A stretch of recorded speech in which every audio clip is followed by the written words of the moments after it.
રાજાએ વિનંતી કરી છે અવધિ જ્ઞાની ભગવંતને,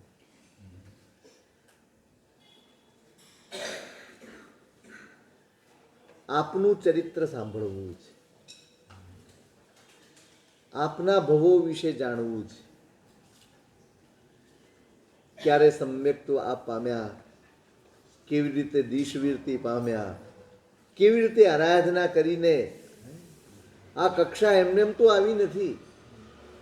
આ ભવનું સાંભળવું એક વસ્તુ છે, પણ અહીં સુધી પહોંચવામાં જે તત્વ સહાયભૂત બન્યું છે એના વિશે જાણવું છે. અને અવધિ જ્ઞાની ભગવંત પોતાની કથા કરી રહ્યા છે, પોતાના પૂર્વ ભવોનું વર્ણન કરી રહ્યા છે. બસ ખબર નથી પડતી ને ત્યાં સુધી જ સંસારમાં રસ છે.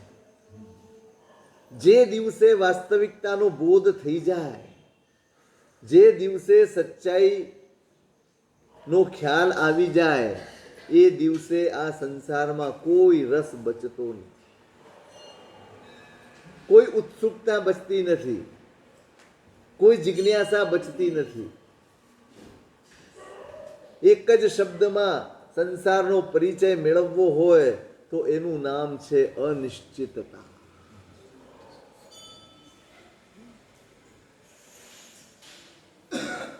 મથામણ ગમે તેટલી કરીએ, વિચારો ગમે તેટલા કરીએ, મહેનત ગમે તેટલી કરીએ, સંસારના સ્વરૂપને ક્યારેય બદલી શકાતું નથી. સંસારના સ્વભાવને ક્યારેય બદલી શકાતો નથી. સંસારને બદલી શકાતો નથી.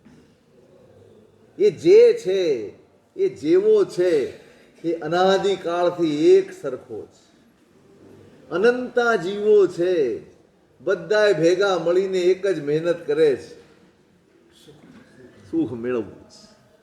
એક જ વિચારમાં જીવે છે અને હજી સુધી એ અનંતામાંથી એકેય સફળ થયો નથી.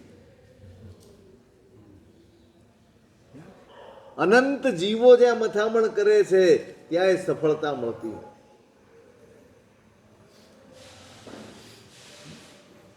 આચાર્ય ભગવંત પોતાના પૂર્વ ભવોની વાત કરે છે. કેવા કેવા જીવો આ સંસારમાં મળે છે, જેને આપણે પોતાના કરીને સાથે લીધા હોય, જેને આપણને પોતાના માન્યા હોય, પણ જરાક પોતાની ઈચ્છાથી જુદું, પોતાના સ્વાર્થથી અલગ કશું ઘટિત થઈ જાય છે અને અંદરની વૃત્તિઓ છંછેડાઈ જાય છે, અંદરનો અહંકાર છંછેડાઈ જાય છે. માણસને સુખ જોઈએ છે, પણ પોતે ધાર્યું હોય તે, પોતે જેને સુખ માનતો હોય તે, પોતે જે રીતે સુખ મેળવવા માંગે છે તે. દરેકની સુખની વ્યાખ્યા જુદી છે, દરેકના સુખના ધારા ધોરણ જુદા છે. કોઈનો સુખ કોઈની સાથે મેચ થતું નથી. થાય છે? એક પરિવારના 4 સભ્યોના સુખ જુદા છે. દરેકને એમ થાય છે કે આ મારું કયું કરે તો સુખ છે, બનવાનું છે. 4 જણા એકબીજાનું કયું કરતા હોય એવું બનવાનું છે. એટલે જ બસ સંસાર એમાં સુખની ભ્રમણા છે અને દુઃખ વાસ્તવિક છે. સંસારમાં સુખ એ ભ્રમ છે, દુઃખ વાસ્તવિક છે. જરાક સ્વાર્થ ઠેબાય છે, જરાક સ્વાર્થને ગોબો પડે છે અને બધું જ બદલાઈ જાય. જે ગઈકાલ સુધી, આગલી ક્ષણ સુધી ખૂબ વહાલો હતો, કારણ કે ખૂબ અનુકૂળ હતો. કેમ વહાલો હતો? કારણ કે અનુકૂળ હતો.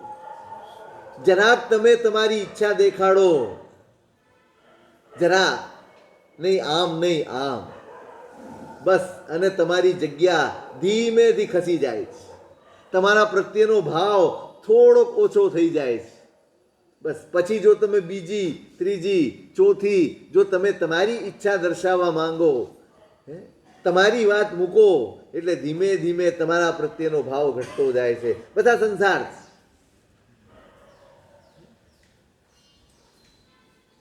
સંસાર આવો છે એમાં વાંક એનો નથી. વાંક મારો છે કે હું એવા સંસારને પણ સુખમય માનું છું, કે આવા સંસારમાં પણ સુખ શોધવાની મહેનત કરું છું. વાંક મારો, મારા અજ્ઞાનનો, મારા મોહનો છે.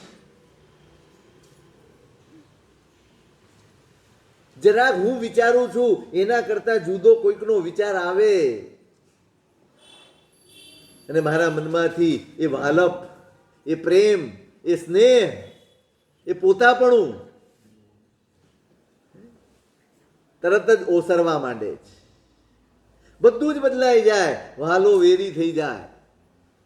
ના, સાચી દ્રષ્ટિથી વિચારીએ ને તો કશું જ બદલાતું નથી, કર્મ બદલાઈ જાય છે. કશું જ બદલાતું નથી, કર્મ બદલાય છે. અને સતત જ્યાં કર્મ બદલાયા કરે, સતત જ્યાં પરિસ્થિતિ બદલાયા કરે, એક સરખું જ્યાં કશું જ નથી રહેતું ને, એનું જ નામ સંસાર છે.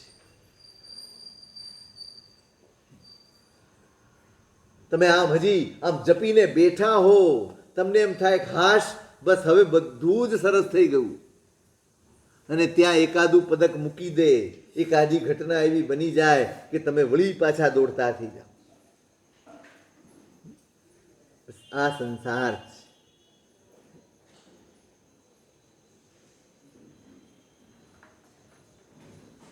રુદ્રદેવ અને સોમા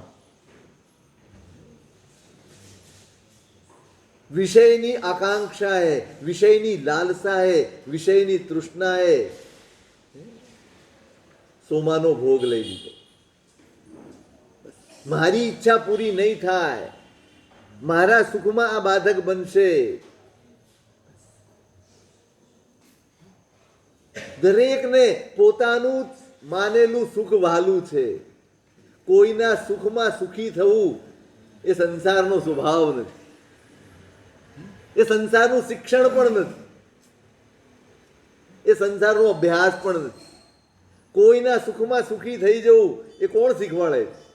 એ માત્ર ધર્મ શીખવાડે છે. અહીંયા તો મને સુખ તમારામાંથી મળે છે, અને મળતું રહે તો તમે મારા છો, એ મળતું રહે તો તમે સારા છો, એ મળતું રહે તો મને તમારા પ્રત્યે પ્રેમ છે. તમારામાંથી સુખ મળતું બંધ થઈ જાય, અથવા તમે કંઈક જુદી માંગણી કરો તો તમે મારા નહીં, તમે સારા નહીં. તમારા પ્રત્યેનો પ્રેમ પણ તૃષ્ણા છે. યદ્યપિ નિષેવ્યમાણા મનસઃ પરિતુષ્ટિકારકા વિષયા કિંપાક ફલાદનવદ ભવંતિ પશ્ચાદતિ દુરંતા. ઉમા સ્વાતિજી મહારાજ રસમૃતિ. જોજો, જ્ઞાનીઓ દંભ નથી કરતા. જ્ઞાનીઓ જે અનુભવાય છે ને એનો નિષેધ નથી કરતા.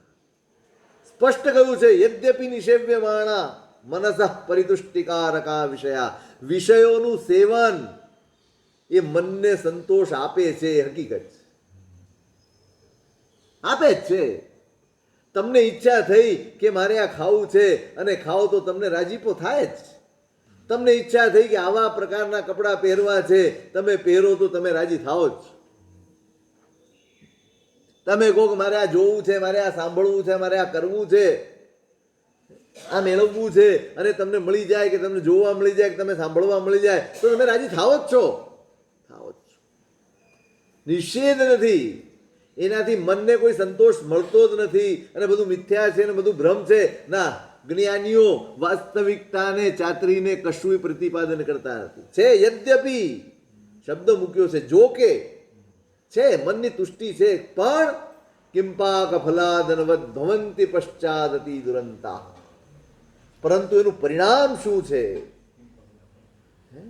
કિંપાકના ફલની જેમ પહેલા મધુર અને પછી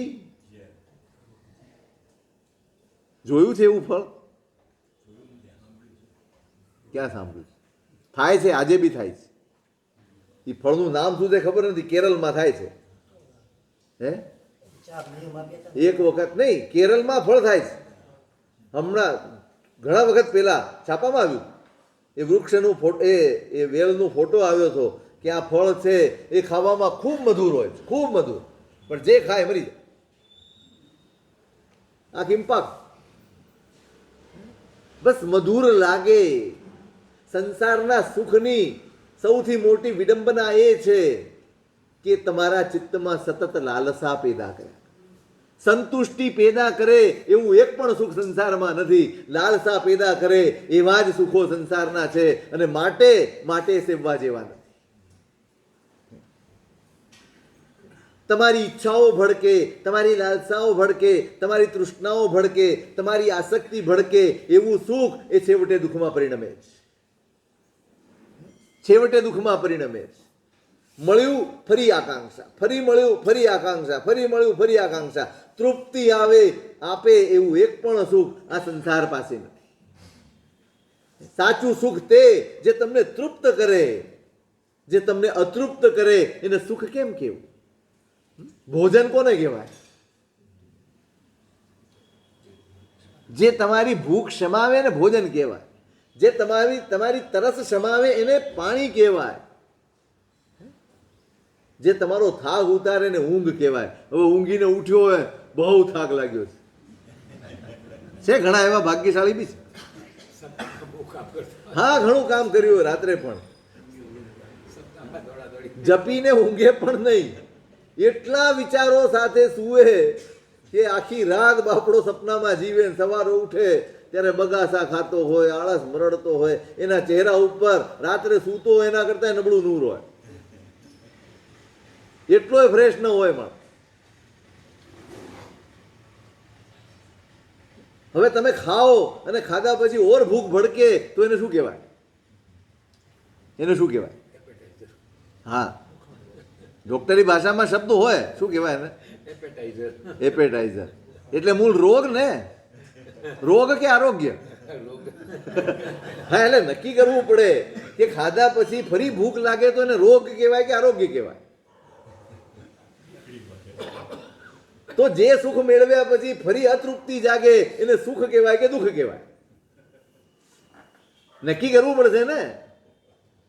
સુખ કહેવાય કે દુઃખ કહેવાય? બોલો હવે જયંતભાઈ, શું કહેવાય?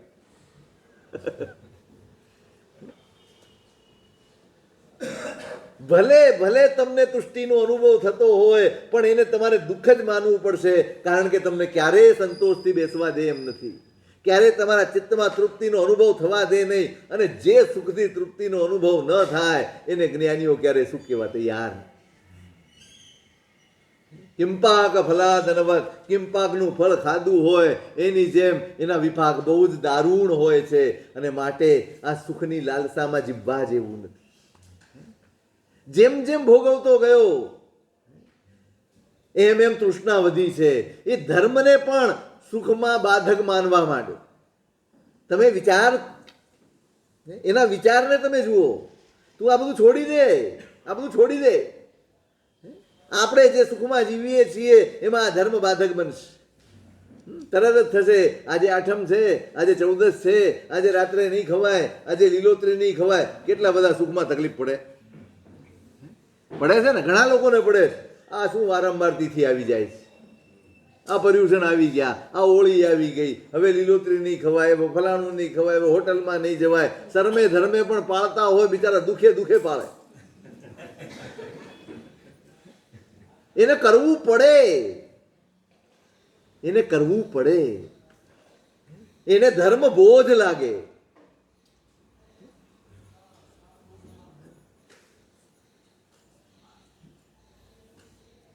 આત્માના હિતથી ચૂકવી દે એનું નામ સંસારનું સુખ છે. તમારા આત્માના હિત તરફ તમારી ઉપેક્ષા કરાવી દે, આ સુખ છે, આ લાલસા છે, આ તૃષ્ણા છે. અપિસ્પશ્યતામ સમક્ષમ નિયતમ અનિયતમ પદે પદે મરણમ યેષામ વિશેષુ રતિર ભવતિ નતાન માનુષાન ગણયેત. બહુ જ આકરા શબ્દો લખ્યા છે ઉમા સ્વાતિજી મહારાજ. ડગલે ને પગલે જ્યાં વિડંબના જોવા મળે છે, ડગલે ને પગલે જ્યાં ફજેતી જોવા મળે છે, ડગલે ને પગલે માણસ બિચારોને બાપડો. તમને એમ લાગે છે કે જેટલા સુખી દેખાય છે સુખી છે? એ સુખી છે? મારી ને તમારી દ્રષ્ટિ એટલી બધી ટૂંકી છે કે આપણને એમાં સુખ દેખાય છે. જે તૃષ્ણામાં જીવતો હોય એ બિચારો હોય, જે લાલસામાં જીવતો હોય એ બાપડો હોય. સહી ભવતી દરિદ્રો યસ્ય તૃષ્ણા વિશાલા. નીતિકારો એમ કહે છે સાચા અર્થમાં ગરીબ, સાચા અર્થમાં દરિદ્ર એ છે જેની તૃષ્ણાનો કોઈ છેડો નથી, જેની પાસે કશું નથી એ ગરીબ નથી, પણ જેની તૃષ્ણા બહુ મોટી છે એ સૌથી મોટો ગરીબ છે આ દુનિયા. આપણે જેને સુખી ગણીને ત્યાં સુધી પહોંચવા મથીએ છીએ ને એ બધા જ બિચારા છે, બાપડા જ. નજર સામે દેખાય છે આ દીનતા, આ લાચારી જ છે ને. બધું જ હોવા છતાં સવારના પોરમાં ઉઠીને દોડવા માંડવાનું, આખો દિવસ દુકાનમાં કોઈ ગ્રાહક બાજુમાં આવે ને તો એ બિચારાના મોઢામાં લાલ પડે, અરે યાર મારે ને આવી જાય તો સારું. આ ખુમારી છે કે લાચારી છે? આ બિચારાપણું છે કે સુખી છો તમે? કોકની દુકાનમાં 4 ગ્રાહક વધારે હોય તો તમને પેટમાં તેલ રેડાય છે, આ સુખ છે? તમને મળવાનો સોદો બીજા કોઈકને મળી ગયો તો તમે રાજી કે નારાજ? કેમ? પણ જે મળ્યું હતું એનું શું? તો તમે સુખી કે દુખી?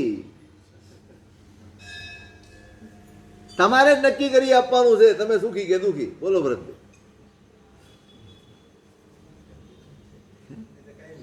હે? કાયમી દુખી? તોય મજા આવે છે. હા, જેમ સુખાનંદ હોય એમ દુખાનંદ પણ હોય. ઘણાને સુખમાં આનંદ આવે તો ઘણાને દુઃખમાં આનંદ આવે. મજા આવે છે ક્યારેક ક્યારેક ઓળી. કેવા લાચાર! અભિપશ્યતામ સમક્ષમ નિયતમ અનિયતમ. બધા મૃત્યુ જ છે, બીજું શું છે? પોતાનું સત્વ ખોઈ નાખવાનું, પોતાની ખુમારી ખોઈ નાખવાની, પોતાપણું જ ખોઈ નાખવાનું. થોડાક પદાર્થોની લાલસા, થોડાક વિષયોની લાલસા, થોડાક તુચ્છ અને ક્ષણિક સુખોને માટે પોતાપણું ખોઈ નાખવું. આના જેવી દીનતા, આના જેવી વિડંબના આ સંસારની બીજી કઈ હોઈ શકે? અભિપશ્યતામ સમક્ષમ નિયતમ અનિયતમ પદે પદે મરણમ. ડગલે ને પગલે માણસ પોતાની જાતને મારતો રહે, વિડંબના ભોગવતો રહે છે. આવી સ્થિતિ નજર સામે છે અને છતાંય જેને વિષયોની ઈચ્છા થાય છે, લાલસા થાય છે, એને મનુષ્ય જ ગણાય નહીં. ઉમા સ્વાતીજી મહારાજ કહે છે નતાન માનુષાન ગણે, એને માણસ જ ગણવો ન જોઈએ. પશુ અજ્ઞાન છે, પશુને ભાન નથી, પશુને બોધ નથી. ચંદ્રોદય સૂર્ય મહારાજ એક દાખલો આપતા હતા વ્યાખ્યાન. એ કે શાક માર્કેટ હોય ને એમાં બકરીઓ ફરે ને પેલી શાકવાળીનું ધ્યાન ન હોય ને એટલે તરત મોઢું નાખે. પણ પેલી એ ચાલાક હોય, દાળ દઈને લાકડી ફટકારી દે. આ મોઢે લાકડી ફટકારે, એ બે બે કરતી ભાગે, પછી શું કરે? પાછી આવે, જતી ન રહે. એ પણ જતી ન રહે. ના ના, હવે આપણે આપણા ઘરે જઈએ. એ ખાલી આટલો જ દાખલો આપતા હતા કે આ બકરીમાં અને આપણામાં તાત્વિક કોઈ તફાવત ખરો? માર ખાશે, રડશે, કકળશે, બધું જ કરશે, પણ વળી પાછો એ જ વિષયોની પાછળ, એ જ પદાર્થોની પાછળ, એ જ તૃષ્ણાઓની પાછળ વળી પાછા દોડવા માંડશું. શું ફરક છે? ખાલી કાયાનો ફરક છે, બાકી મનુષ્ય રૂપેણ મૃગાશ્ચરંતી. મનુષ્યના રૂપમાં બધા પશુઓ જ ફરે છે, બીજો કોઈ ફરક નથી. આહાર નિદ્રા ભય મેથુનાની સામાન્ય મેતત પશુભિર નરાણામ. ધર્મો હિ તેષામ અધિકો વિશેષ ધર્મેણ હીના પશુભિ સમાના. આહાર, નિદ્રા, ભય અને સંસારના ભોગો, આ 4 વસ્તુ પશુની ને મનુષ્યની સમાન છે. એ સવારથી ઉઠીને ખાવા પીવાની પાછળ મંડ્યો હોય, શેની શોધમાં હોય આખો દિવસ? એને કમાવાનું નથી, ખાવાનું જ છે. તમારે કમાઈને ખાવાનું છે, મૂળ વસ્તુ તો ખાવાની જ છે.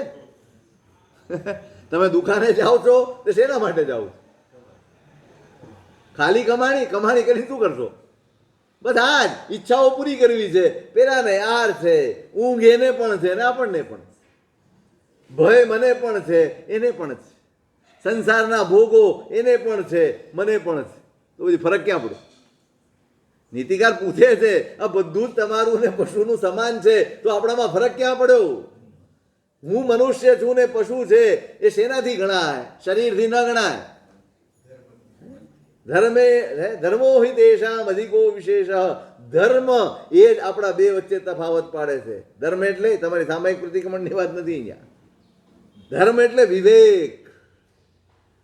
ધર્મ એટલે વિવેક. પશુમાં વિવેક નથી. એ સવારથી સાંજ એક જ ધંધા કર્યા કરે, એક જ કામ કર્યા કરે છે. એને પોતાની જિંદગી આ ચારમાં જ પૂરી કરવાની છે. આપણી શેમાં પૂરી થાય? આપણી શેમાં પૂરી થાય?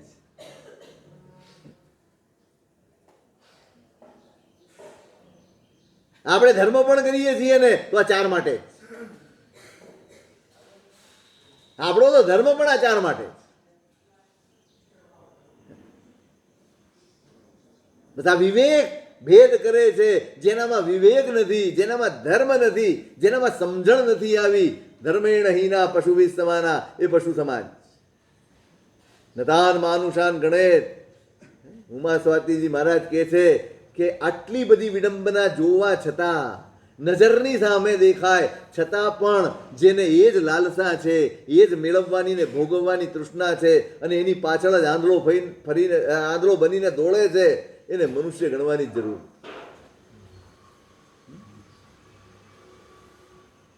કેવી રીતે? જેને પોતાના ગણ્યા હોય, આટલા વર્ષો સુધી જેની સાથે હળી મળીને રહ્યા હોય, એની કોઈ સ્વતંત્ર ઈચ્છા જ ન હોય. એના સુખના માટે તમે વિચાર પણ ના કરો. આ કેવો સંસાર? આપણું ધાર્યું થતું હોય ત્યાં સુધી મારો પરિવાર સારો, મારા ધાર્યામાં જરાક ખાંચો પડે એટલે બધા તમારા માટે ઉતરી જાય નજરમાંથી. તમે એક પરિવારની વચ્ચે રહો છો, તમે સભ્યો વચ્ચે રહો છો, તમે ક્યારે બીજાના સુખ દુઃખ પૂછો તો ખરા કે ભાઈ તમારી શું ઈચ્છા છે? હું તો રોજ તમને કહું છું આમ કરો, તેમ કરો, ફલાણું કરો, આપણે આમ કરવાનું છે, તેમ કરવાનું છે, પણ આ તમને અનુકૂળ છે કે નહીં એવો સવાલ કોઈ દિવસ ઘરમાં પૂછો તો? ના, ખરેખર હું સિરિયસલી વાત કરું. કોઈ દિવસ ભાઈ આ વસ્તુ તમે ફલાણાને આપી દેજો, આ ફલાણું કરી લેજો, પણ એને ગમે છે કે નહીં, એમને અનુકૂળ છે કે નહીં, એ એમાં રાજી છે કે નહીં, કાંઈ નહીં. બસ મારું જ ચાલવું જોઈએ, હું જ સર્વોપરી હોવો જોઈએ, મારું જ મંતવ્ય અંતિમ ગણાવવું જોઈએ. આ કેવી મનોદશા છે? કેમ કોઈનાય સુખનો વિચાર નહીં કરવાનો? કેમ કોઈનાય એનું મન રાજી છે કે નહીં, એ પ્રસન્ન છે કે નહીં, એની કોઈ ઈચ્છા છે કે નહીં? કોઈ ઈચ્છા જ ન હોય કોઈની. આપણે એમ જ માનીએ કે સામેવાળાની ઈચ્છા બધી મરી ગયેલી છે, એને જરૂર જ નથી ઈચ્છા કરવાની. જરૂર જ નથી. એમને ઈચ્છા કરાય જ નહીં, અધિકાર જ નથી. તમારી સાથે પરણ્યા એટલે ઈચ્છા પૂરી જ કરી દેવા. એવું જ ને. તમારી ઈચ્છામાં એમની ઈચ્છા સમાઈ જાય તો એ ધર્મપત્ની, નહીં તો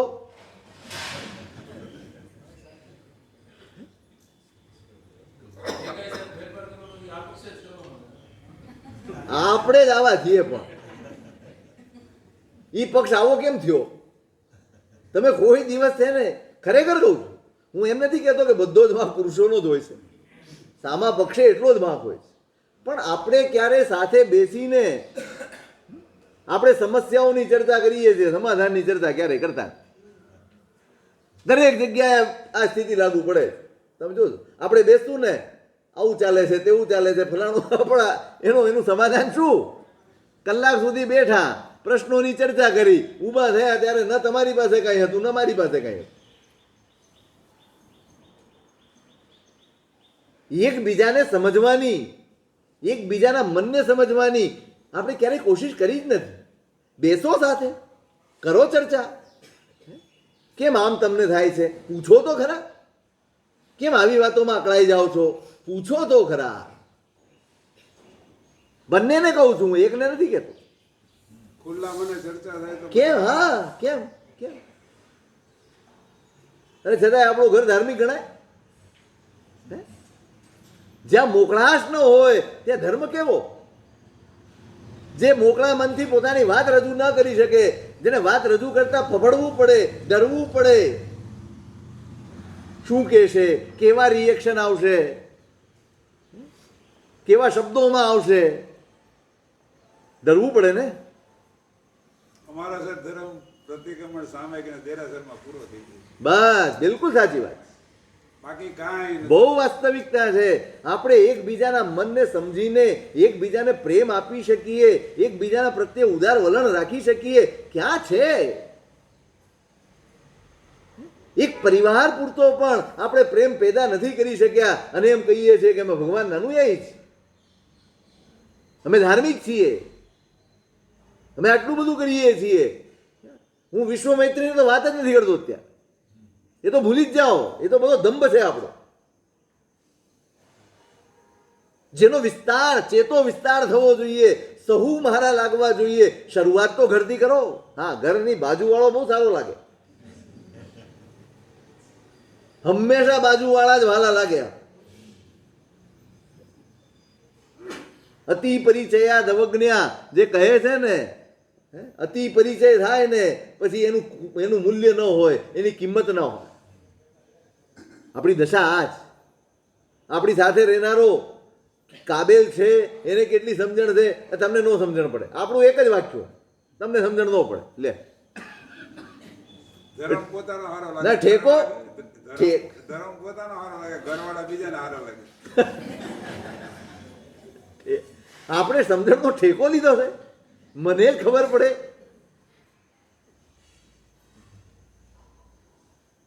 તમે વસ્તુપાલનું જીવન વાંચો, કોનું ચાલતું હતું?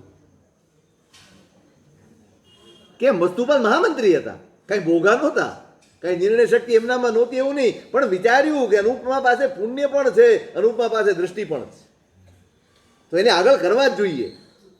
આજે વસ્તુપાલનું નામ લેવાય ને એના કરતા વધારે નામ અનુપમાનું લેવાય. આ ધર્મ છે, ધર્મ તમને સમાન કરે છે. અમે સાહેબ આગળ એ લોકોનું નામ જ રાખીએ, પાછળ જ અમારું નામ. છૂટકો નથી. તમારી માં એમનું ન લખાય. વ્યવહાર વસ્તુપાલના જીવનમાં એના વાઇફ એને ક્યારે આગળ કર્યા? એ તો સ્વયં આગળ જ સાથે હતા બંને. આગળ પાછળ તો હતો જ નહીં પ્રશ્ન.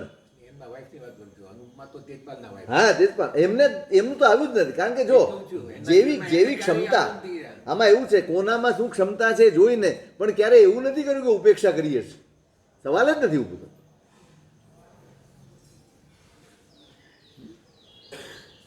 થોડોક આટલું તો કરી આપો, આટલું તો કરી આપો. આપણું ઘર સમજણનું ઘર હોય એટલું તો બનાવી આપો. ચાલો, બીજી કોઈ અપેક્ષા ન રાખીએ તમારી પાસે, કોઈ જ અપેક્ષા.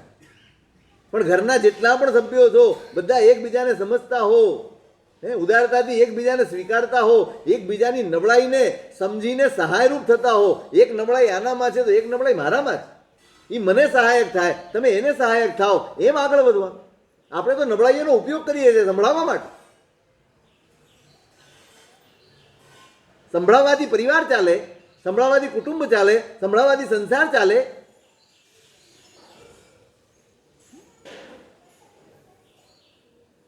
અહીંયા પેલી સોમાએ જરાક ઈચ્છા જુદી બતાવી, ધર્મ કરવો જ. કોઈ ના નહોતી પાડી, કશી વસ્તુની ના નહોતી પાડી કે ના હવે ખાવાનું છોડી દઈશું, પીવાનું છોડી દઈશું, પહેરવા ઓઢવાનું છોડી દઈશું, કાંઈ નહીં કરીએ, કાંઈ જ નહોતું ના પાડે. પણ હૈયે ધર્મ વસ્યો એટલે એને એમ થઈ ગયું કે આ બાધક બની જશે. ક્યાં સુધી પહોંચાડે આ તૃષ્ણા, ક્યાં પહોંચાડે? વર્ષો સુધી જેને પોતાના ગણીને રાગપૂર્વક જીવ્યા હો, એને મારી નાખવાનું મન થયું. મારી નાખી.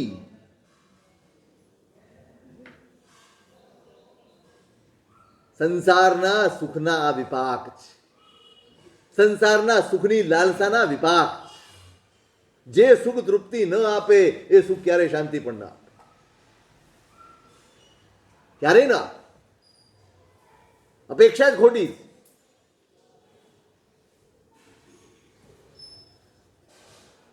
જ્યાં તૃષ્ણા છે ત્યાં કોઈકનો ને કોઈકનો ભોગ લેવાય જ. પેલા શુભુમ ને બસ 6 ની બદલે 12 ખંડ જીતવાય. તૃષ્ણા જ હતી ને, શું હતું? 6 ખંડ પણ ભોગવી શકાય નહીં, ગમે તેટલું આયુષ્ય હોય તોય. એને 12 જીતવા નીકળ્યો, કરોડોનો ભોગ લઈ લીધો. કરોડોનો ભોગ લેવાય. પેલા સિકંદરને તૃષ્ણા જાગી, મારે આખી દુનિયા જીતવી છે. એનું શું ગયું? એની તૃષ્ણા પાછળ, એની આસક્તિને માટે કેટલાય જીવોનો સંહાર થઈ ગયો, કેટલાય પરિવાર રોળાઈ ગયા. આ મહાભારતનું યુદ્ધ થયું અને છેલ્લે યુધિષ્ઠિરને રાજ્યાભિષેક થયો ને, ત્યારે યુધિષ્ઠિર રડતા રડતા બોલ્યા, કોની ઉપર રાજ કરું? આ રાજ સિંહાસન તો મળ્યું પણ પ્રજા ક્યાં? સમાપ્ત થઈ ગયું બધું. આ યુદ્ધ ભરખી ગયું બધા. એને જેટલા પણ છે બધા જ દુઃખી છે. કોઈની માં ગઈ, કોઈના બાપ ગયા, કોઈનો ભાઈ ગયો, કોઈનો દીકરો ગયો, કેટલા પરિવારો રોળાઈ ગયા. હવે આની ઉપર સામ્રાજ્ય, આની ઉપર હું રાજ્ય કરું? કોની ઉપર? બધું જ રોળી નાખે આ આસક્તિઓ, આ તૃષ્ણાઓ, આ લાલસાઓ. ગુરુ ભગવંત કહે છે 12 વર્ષ, ત્યારે 12 ભવ સુધી આ પરંપરા ચાલી છે. કેટલા ભવ સુધી? 12 ભવ સુધી ચાલી. બંને પક્ષે કઈ ભૂલ હોય કે નહીં? એવું જરૂરી નથી. વન સાઈડે તો મતલબ બહુ સાચું થયા ને 5 ભુવન કેટલા થયા? એ નહીં, એટલે તો એનું કારણ શું? કારણ શું છે? તમારો મોક્ષ નહીં થાય ત્યાં પેલાની પરંપરા છે વૈરની, કે આ જ્યાં મળશે, જ્યાં દેખાશે ત્યાં મારીશ. જેના પર થાય છે, હા, જેના પર થાય એનું પર કઈ થશે નહીં. એવું કઈ નહીં, વન સાઇડેડ પણ હોય, એવું કઈ થોડી છે.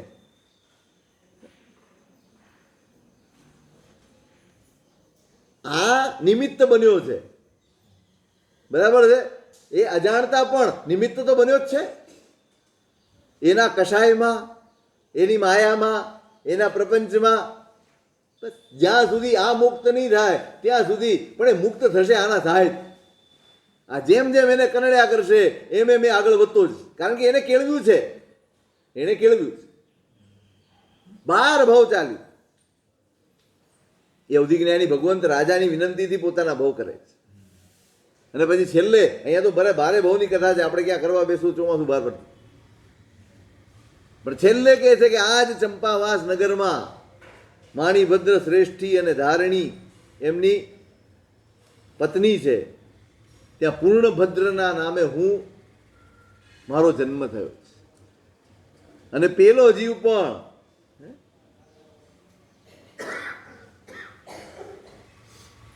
નરકમાંથી નીકળીને સ્વયંભૂ રમણ સમુદ્રમાં મત્સ્ય બન્યો, માછડું બન્યો. ત્યાંથી વળી પાછો 5મી નરકમાં ગયો અને ત્યાંથી નીકળીને એ પાછો અહીંયા આ નગરમાં નંદયંતી નામે નંદાવર્ત શ્રેષ્ઠીના ઘરે દીકરી તરીકે ઉત્પન્ન થઈ. વળી પાછા એમના જ લગ્ન થયા.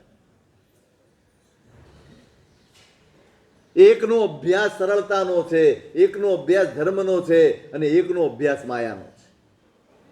ઋણાનું બંધ પૂરા નથી થતા. જ્યાં સુધી પૂરા નહીં થાય ત્યાં સુધી ચૂક્યા જ કરવું પડશે. આપણને એમ થાય સાહેબ આપણે જ બધું સારું રાખવાનું, સામાએ કાંઈ કરવાનું જ નહીં, મારે જ બધું જતું કરી દેવાનું, આ તારે જ જતું કરવાનું, કારણ કે તારે મુક્ત થવું.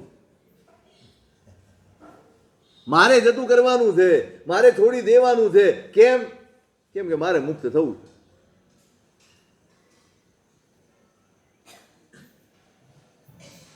અભ્યાસ માયાનો જ છે. દરેક ભવમાં માયા અને પ્રપંચ એ જ ઘૂંટ્યું છે. એટલે આના પ્રત્યે માયા છૂટતી નથી. બંને લગન થયા છે, બંનેને એકબીજા પ્રત્યે પ્રીતિ છે, પણ માયાનો સ્વભાવ પેલીનો જતો નથી. એક દિવસ આવીને કીધું કુંડલ ખોવાઈ ગયા છે કાનના, બહુ કિંમતી હતા, ખોવાઈ ગયા.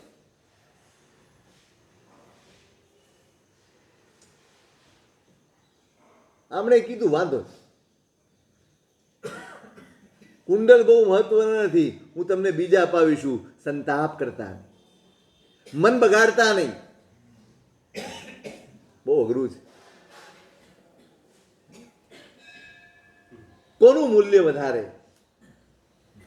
આપણી સાથે જે છે એ કે આપણે જે અપાવ્યું છે તે? કેમ, શું થયું? સવાલ ખોટો પૂછાઈ ગયો? અઘરો પૂછાઈ ગયો. અઘરો પૂછાઈ ગયો. કોનું મૂલ્ય વધારે? આપણે જેની સાથે જોડાયા છીએ એની પ્રસન્નતાનું મૂલ્ય વધારે કે આપણે કોઈક વસ્તુ આપી છે એનું મૂલ્ય વધારે?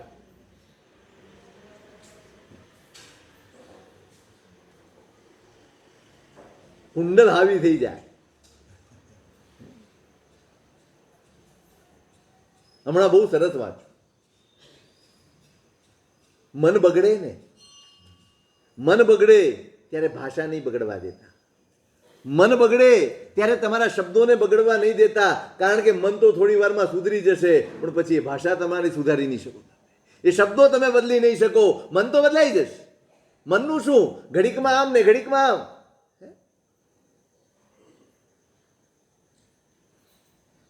ક્ષણમ રુષ્ટ ક્ષણમ તુષ્ટ ક્ષણમ ક્રુદ્ધ ક્ષણમ ક્ષમી. હેમચંદ્રાચાર્ય મહારાજે લખ્યું છે. ક્ષણમ રુષ્ટ ક્ષણમ તુષ્ટ. મન છે ક્ષણમાં રુષ્ટ થઈ જાય, ક્ષણમાં તુષ્ટ થઈ જાય, ક્યાંક રીસાઈ જાય તો ક્યાંક ખુશ થઈ જાય. ક્ષણમ ક્રુદ્ધ ક્ષણમ ક્ષમી. એક ક્ષણમાં ગુસ્સો આવે, એક ક્ષણમાં ક્ષમા જાગે. મનનું કઈ ઠેકાણું થોડી છે. મન તો બદલાયા કરે, પણ મન ગમે તેવું ઉદ્વેગમાં હોય કે મન બદલાયેલું હોય ને ત્યારે શબ્દો બહુ સમજીને વાપરજો, કારણ કે મન તો બદલાઈ જશે. શબ્દ બદલવાનો તમારી પાસે અવકાશ નહીં હોય, અને એનાથી જે ઘા પડ્યા હશે ને એ કોઈ દાડો રૂઝાશે નહીં. બહુ જ સમજીને, બહુ વિવેકપૂર્વક બસ વ્યવહાર 1000 ગલણે ગળીને વ્યવહાર કરજો. એ શબ્દનો વ્યવહાર હોય, એ શરીરનો વ્યવહાર હોય કે મનનો વ્યવહાર હોય, કોઈ પણ બાબત 10 વાર ગલણે ગળીને કરજો. ધર્મ આ વિવેક આ છે. ધર્મથી પેદા થતો વિવેક આ છે. એના પરિણામનો વિચાર કરીને વ્યવહાર કરે એ ધાર્મિક છે. જેના વ્યવહારમાં પરિણામનો, હું આ શબ્દ બોલી જઈશ, શું થશે? કઈ વાંધો નહીં, ખોવાઈ ગયું છે ને, બીજું અપાય, બીજું મળી જશે. પણ મન ભાંગી જશે, મન નંદવાઈ જશે કે મનને ઠેસ પહોંચી જશે, પછી એને સાંધતા બૂંદકી બીડગડી હોદશે નહીં સુધરતી. દાખલો ખબર છે ને? પેલા અકબરના દરબારમાં પેલો અત્તર વાળો આવ્યો, બહુ કિંમતી અત્તર લઈને આવ્યો. અકબરે જોવા લીધું, એમાં ટીપું પડી ગયું નીચે, એટલે અકબરે આમ લઈ લીધું નીચેથી. બિરબલ જોઈ ગયો. હવે અકબર તો શહેનશાહ છે, એ નીચે પડેલું લે. પણ બિરબલ જોઈ ગયો એટલે અકબરને એમ તો સાલું ઇજ્જત ગઈ આપી. હવે કેમ કરું? ઇજ્જત તો પાછી વાળવી પડે ને. એટલે બીજે દિવસે એમ કે ચલો આજે આપણે સરોવરમાં આમ મજાક મસ્તી ધમાલ કરવા જવું છે. ગયા, મોટી પિચકારીઓ લઈને, અને એકબીજા ઉપર પાણી નાખે છે. ઓલો અકબર તો આમ ખોવે ભરી ભરીને બિરબલ ઉપર પાણી નાખે. બિરબલ કાનમાં કે બાપજી, બૂંદકી બીગડી હોશે નહીં સુધરતી. તમે ગમે એટલું પાણી ઉડાડો પણ એ ગઈ એ ગઈ. પછી તમે ગમે તેટલું સુધારવાનો પ્રયત્ન કરો, નથી સુધરતું. વસ્તુ કરતા કોઈકના મનનું, કોઈકની પ્રસન્નતાનું મૂલ્ય આપણા હૈયામાં વધારે હોવું જોઈએ, હંમેશા માટે હોવું જોઈએ.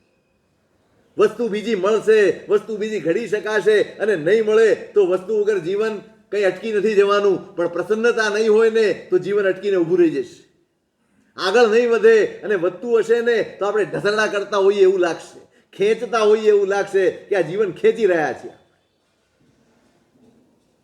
આનંદ નહીં આવે જીવનમાં, તમને મહેક નહીં આવે, તમને રાજીપો નહીં થાય. બસ પછી એક છતની નીચે ધર્મશાળામાં રહેતા હોય રહેવાનું. પેલાય મોઢું ફૂલાવીને ફરે ને તમે પાછા મોઢું ફૂલાવીને ફરો. પાછો વાંક આપણો જ હોય.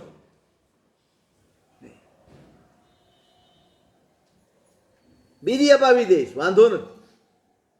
અપાવી દીધા.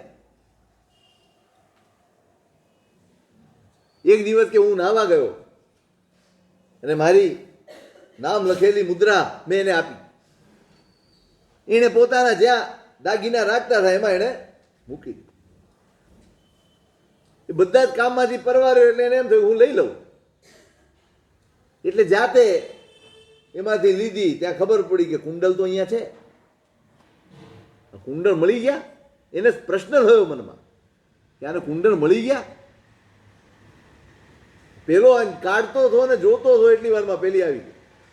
એને ધ્રાસકો પડ્યો કે આને ખબર પડી ગઈ. કુંડલ વાસ્તવમાં છુપાવી દીધા હતા, ખોવાયા નહોતા. પરિવાર વાળાએ કહ્યું હતું આને કે આનો ભરોસો નહીં કરતો, અમને એમ લાગે છે કે આ બરાબર નથી, પણ હું માન્યો નહોતો. બોલે છે ભગવાન, હું માન્યો નહીં. એને જોયું, એના ચહેરાના હાવભાવ મેં જોઈ લીધા. એ ગભરાઈ ગયું, હું નીકળી ગયો કામ. આને એમ થયું કે હવે મારી બદનામી થશે. માણસને ભૂલ નથી ખટકતી, બદનામી ખટકે છે.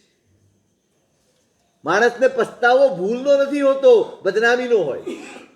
એને બદનામ નથી થવું, ભૂલ નથી કરવી. ના, તમે જોજો, આપણે ભૂલ ઘણી કરીએ જ, આપણને પસ્તાવો નહીં થાય. પણ જો કોઈને ખબર પડી ગઈ ને તો આપણે તરત ટેન્શનમાં આવી. ખબર પડી ગઈ, હવે આ શું વિચારશે મારા માટે, આ બે જણને કહેશે, ત્રીજાને કહેશે, ચોથાને કહેશે. આપણે શેની મથામણ કરીએ?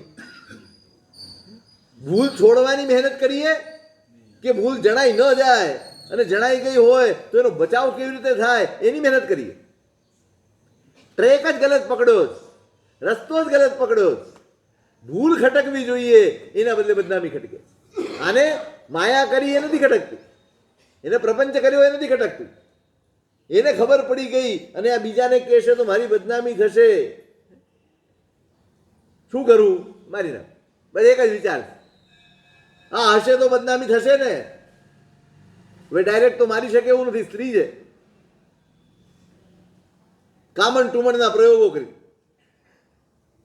અમુક વસ્તુઓ બધી પેલી કરી અને જમીનમાં દાટે એટલે એના ઉપર એની અસર.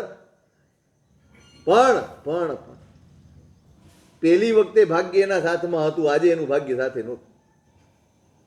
એ બધું તૈયાર કરીને દાટવા ગઈને ત્યાં સાપ નીકળ્યો અને ડસી લીધો. ભયંકર કાળોતરો સાપ હતો અને આ છટપટાય છે. આને ખબર પડી એટલે દોડતો આવ્યો. બોલી શકતી નથી. પેલો પૂછે છે તને શું તકલીફ પડે છે? પેલા ગારુડીકોને બોલાવે છે કે ભાઈ આનું ઝેર. ગારુડીકોએ જોયું, મેં કીધું કાળ સર્પ ડસ્યો છે, કાળ સર્પ ડસ્યો મને. કાળ સર્પ એવો હોય, એક વાર ડસે ફરી પાછો એ કોઈ દાડો પાછું મોઢામાં લે નહીં. ગમે તેવા મંત્ર ભણો ને એ ઝેર ઉતારી ન શકાય. એટલે ગારુડીકોએ કહ્યું કે સાહેબ આમાં કાંઈ થઈ શકે એવું નથી, તમે ખીજાતા નહીં, પણ આનું ઝેર ઉતરશે નહીં, આને મરવું જ પડશે. એ મરી ગઈ. આ જોઈને એમના હૃદયમાં વૈરાગ્ય થયો કે આ જ છે સંસાર, આમાં હું સુખ તલાશું છું, આમાં હું નિરાતે બેઠો છું. અને દીક્ષા લીધી છે. ને આ કથા સાંભળીને પેલા ગુરુ ભગવંત કહે છે, સિંહ કુમારે પૂછ્યું છે ને, એ પેલા ગુરુ ભગવંતની કથા કરે છે. એ કહે છે કે એ સાંભળીને બધાએ, ત્યાં ઘણા બધા લોકોને એમની કથા સાંભળીને નિર્વેદ થયો અને ત્યાં એમણે દીક્ષા લીધી. એ સાથે એમણે પણ દીક્ષા. સિંહ કુમાર એ કહે છે કે એ ત્યારે મેં દીક્ષા લીધી. એ મહાપુરુષનું ચરિત્ર સાંભળીને રાજાએ પૂછ્યું, એમણે પોતાની કથા કરી અને એ સાંભળીને મારા ચિત્તમાં નિર્વેદ જાગ્યો. મેં કહ્યું હતું એકવાર, કોઈકની ઠોકર ખાઈને આપણે પોતાની જાતને સંભાળી લઈએ ને એનું નામ સમજણ છે. આપણે ઠોકર ખાવાની જરૂર ન પડે, કોઈક આગળવાળાએ ઠોકર ખાધી અને હું સાવધાન થઈ જાઉં તો એ સમજણો ગણાય, એ સમજદાર ગણાય, ડાયો ગણાય. એમની કથા સાંભળીને નિર્વેદ જાગ્યો છે. સંસાર આવો જ છે. આપણે સાંભળી છે ઘણાની કથા, કેટલી ઘટના, કેટલા પ્રસંગો, કેવા કેવા કેવા કેવા બનાવો આપણી આંખ સામે બનતા હોય છે. પણ હવે એટલા બધા ઝડપથી અને એટલા બધા બનાવો બને છે કે આપણે એના વિશે વિચારતા નથી, એટલે આપણા ચિત્તમાં કોઈ સંવેદન બચ્યું જ નથી. ન કોઈ વૈરાગ્ય આવે છે, ન કોઈ પાછા વળવાનું મન થાય છે, ન ઘડીક ઊભા રહી જવાનું મન થાય છે. ક્યાંય નહીં. આપણો સંસાર એ જ પ્રવાહમાં, એ જ વેગથી ચાલ્યા જ કરે છે. એક એક ક્ષણ, આખા દિવસમાં એક એક ક્ષણ ના આવે કે જ્યારે આપણે કામ કરતા કરતા ઊભા રહી જઈએ. ત્યાં કોના માટે કરી રહ્યા છે? શા માટે કરી રહ્યા છે? આટલી બધી દોડધામ કેમ? ક્યારે ખાતા ખાતા આમ કોળીઓ અટકી જાય, ઊંઘમાંથી ઝપકીને જાગી જઈએ, એવું ક્યારે બને ખરું?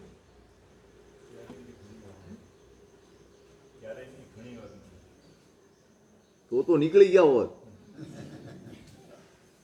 ટેવાઈ ગયા એનાથી બી. આવું તો બને આગળ હોઈ જા ચાલો.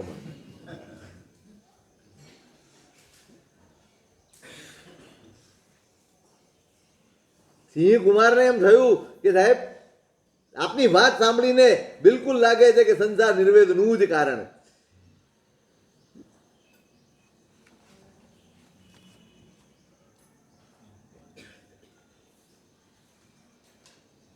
એમને પૂછે છે એનો વિપાક શું થશે?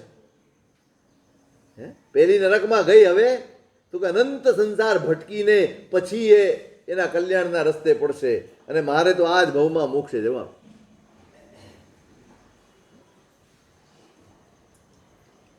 એ ગુરુ ભગવંત કહે છે સિંહ કુમારને કે બસ એ સાંભળીને મેં પણ ત્યાં દીક્ષા લીધી.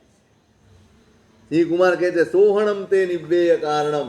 નિર્વેદનું કારણ વાસ્તવમાં સંસાર એ નિર્વેદનું કારણ છે. એટલે જિજ્ઞાસા કરે છે સંસાર કેવો છે, કેવા કેવા સુખ દુઃખ અહીંયા જીવો ભોગવે છે, અને આ સંસારમાંથી મુક્ત કરનાર કોણ? જિજ્ઞાસા છે. આ સંસારમાંથી મુક્ત કરનાર ધર્મ કેવો છે એની જિજ્ઞાસા છે. અને ગુરુ ભગવાન તેને સમજાવે છે સંસાર કેવો છે. ચાર ગતિ છે સંસાર. સુખ દુઃખ ચિંતા એ પૂર્ણ. અહીંયા નિરંતર સુખ મેળવવાની અને દુઃખને ટાળવાની, બસ બે જ ચિંતામાં જીવે છે સંસારનો જીવ. બે જ ચિંતા, સુખ મેળવવું છે અને દુઃખ ટાળવું. સવારથી ઉઠીને રાત સુધી આ બે સિવાયનો કોઈ વિકલ્પ આપણા મગજમાં હોતો નથી. અને સુખને આડે કોઈ આવે કે દુઃખ કોઈ મને આપે એટલે પછી કશાયો, પછી વિષયો, પછી રાગ દ્વેષ, એ ભાવોમાં આપણે જીવવાનું. આ એક સુખ મેળવવાની અને દુઃખ ટાળવાની આ ઈચ્છામાંથી કેટલા નબળા ભાવો ચિત્તમાં પેદા થાય છે. 18 પાપ સ્થાનકો કોના કારણે સેવાય છે? કઈ ઈચ્છાના કારણે સેવા પડે છે? ક્ષણિક સુખની ઈચ્છા અને દુઃખને દૂર કરવાની ઈચ્છા એ 18 પાપ સ્થાનક કરાવે. 1 2 4 પાપ નહીં, 18 કરાવે. સેવતા જ જઈએ. કોઈ દાડો હિસાબ કર્યો છે? આ 18 પાપ સ્થાનકોમાં આજે આખા દિવસમાં કેટલા પાપ લાગ્યા મને એનો હિસાબ કર્યો છે? આપણે 14 નિયમની નોંધ રાખીએ, પણ 18 પાપ સ્થાનકની નોંધ રાખી? 14 નિયમમાં શું કરીએ? સવારે નિયમ લઈએ અને સાંજેનો સંક્ષેપ કરીએ કે ભાઈ ક્યાં ભૂલ થઈ, ક્યાં ભૂલ નથી થઈ. ખરેખર 18 પાપ સ્થાનકમાં કરવા જેવું. આજે કેટલી હિંસા કરી, આજે કેટલું જૂઠું બોલ્યા, આજે કયા સ્વરૂપે ચોરી કરી, આજે કયા રીતે અસદાચાર સેવ્યો, આજે પરિગ્રહની સંજ્ઞા કેવી કરી, ક્રોધ માન માયા લોભ રાગ દ્વેષ કલહ અભ્યાખ્યાન પેશુન્ય રતિ. હાલ તો નામ જ આવડે છે, અર્થે નહીં આવડતા હોય ઘણાને. પરપરિવાદ માયા મૃષાવાદ આવડે છે ને બધાને અર્થો. કરો નોંધ કરો. ધર્મમાં આગળ વધવું છે ને, ધર્મ પરિણમાવવો છે ને. કઈ રીતે પરિણમશે? પોતાના દોષો પ્રત્યે, પોતાના દ્વારા સેવાતા પાપસ્થાનકો પ્રત્યે પણ જો હું જાગૃત નહીં હોઉં તો ધર્મ કેમ પ્રતિષ્ઠિત થશે? અહીંયામાં ધર્મથી ભાવિત કેમ થશું? ધર્મથી ભીના કેમ થશું? આપણા આત્માના પરિણામો નરવા નિર્મળ હળવા થશે કેવી રીતે? એક બાજુ આ બધા પાપસ્થાનકો સેવાયા જ કરે છે, કોઈ પણ જાગૃતિ વગર, કોઈ પણ ભય વગર. કોઈ પણ વિચાર્યા વગર અને બીજી બાજુ હું ધર્મથી મારી જાતને ભાવિત કરવા માંગુ છું, કેવી રીતે થાય? આગને પાણી બે સાથે કેવી રીતે રહે? હું જાગૃત જ નથી. મારા દ્વારા સેવાતા દોષો, પાપો, વિચારો, વિકલ્પો એ બધા જ પ્રત્યે હું સાવધ નથી, અને છતાં હું ધર્મી કેવી રીતે? પહેલું લક્ષણ છે ધર્મનું સાવધાન. સાવધાની, જાગૃતિ એ ધર્મનું પહેલું લક્ષણ. એ જીવનમાં આવવું જ જોઈએ. સેવાવાના જ છે, પણ જાગતા હશો તો ટાળી શકશો કે અહીં નથી કરવા જેવું, છોડો.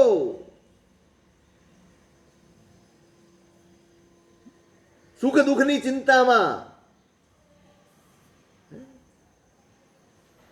બિચારા આ સંસારમાં પડેલા જીવો જાય જરા મરણ પીડિયાણમ, જન્મથી, ઘડપણથી, મૃત્યુથી પીડિત છે. જ્ઞાનીઓ એમ માને છે કે આ બિચારા દુઃખો જન્મથી દુઃખી છે. આપણે દુઃખી છીએ જન્મથી? કેટલા જણા છે અહીંયા જેને જન્મનું દુઃખ છે? મારા સહિત આપણે બધા, બોલો, જન્મનું દુઃખ હોય એવા કેટલા? હા, એ જ ઉજવવો તો જોઈએ જ ને. આપણે જ્ઞાનીઓ કરતા આગળ છે. જ્ઞાનીઓ એને દુઃખ કહે છે, એમાં દુઃખ ક્યાં છે? જન્મ થયો તો આ બધું ભોગવવા મળ્યું, જન્મ થયો તો આવો રૂડો રૂપાળો પરિવાર મળ્યો, જન્મ થયો તો સંપત્તિ મળી, જન્મ થયો તો નામ થયા, જન્મ થયો તો તકતી લાગી, જન્મ થયો તો 4 જગ્યાએ ટ્રસ્ટી થવાનું મળ્યું, જન્મ થયો તો વાહ વાહ થાય. આ જન્મ ન હોય તો થાય? આ જ્ઞાનીઓને કોણ સમજાવે? કયો? નહીં? ખોટું છે? એમ કહે છે કે જન્મ જરા મૃત્યુ ત્રણેય દુઃખ છે, અને પાછા રોજ બોલીએ છે જન્મ જરા મૃત્યુ નિવારણાય. કોના કોના કોના જન્મ જરા મૃત્યુનું નિવારણ કરવા નીકળ્યા? રોજની પ્રાર્થના પરમાત્મા પાસે. આપણે એવા શ્રૂઢ થઈ ગયા છીએ, અહીં સ્પર્શતું જ નથી કે જન્મ જરા મૃત્યુ સગળા દુઃખના મૂળમાં જ આ જન્મ છે. તો આ બધું જ રાગાઈ દોષ ગૈયાણમ, રાગ દ્વેષ વગેરે દોષથી બિચારા ગ્રસ્ત છે જીવો. વિષય વિષાવહીય ચેયણાણમ, વિષયનું વિષ, એનાથી એમની ચેતના મૂર્છાઈ ગઈ છે, મૂંઝાઈ ગઈ છે, મૂર્છિત થઈ ગઈ છે. આપણે બધા જ મૂર્છિત ચેતનાવાળા જીવો છીએ. મૂર્છિત, આપણને ભાન નથી. પોતાનું ભાન ન હોવું એ મૂર્છા આપણા ઉપર સવાર થઈ ગયેલી છે. આપણે એવા ડૂબીએ છીએ સંસાર અને એના ભાવોમાં કે આપણને આત્મભાન થતું જ નથી. આ મૂર્છિત ચેતનાવાળા છીએ, અને એટલે એ બિચારા જીવોને સુખ ક્યાંથી હોય? શ્રીકુમારે પૂછ્યું ને કેવા સુખ દુઃખ ભોગવે, ત્યારે જ્ઞાની કહે છે સુખ ભોગવવાનું છે જ નહીં, દુઃખ જ ભોગવવાનું છે આ સંસારમાં. ન કિંચી સુહમ બહુમ ચ દુઃખમ. થોડુંક સુખ એટલે નહીં જેવું, અને દુઃખ કેટલું બધું. ત્યાં એક કથા કરે છે, મધુબિંદુની કથા આ મહાપુરુષ કરે છે. એનો વિચાર કાલે કરીશું.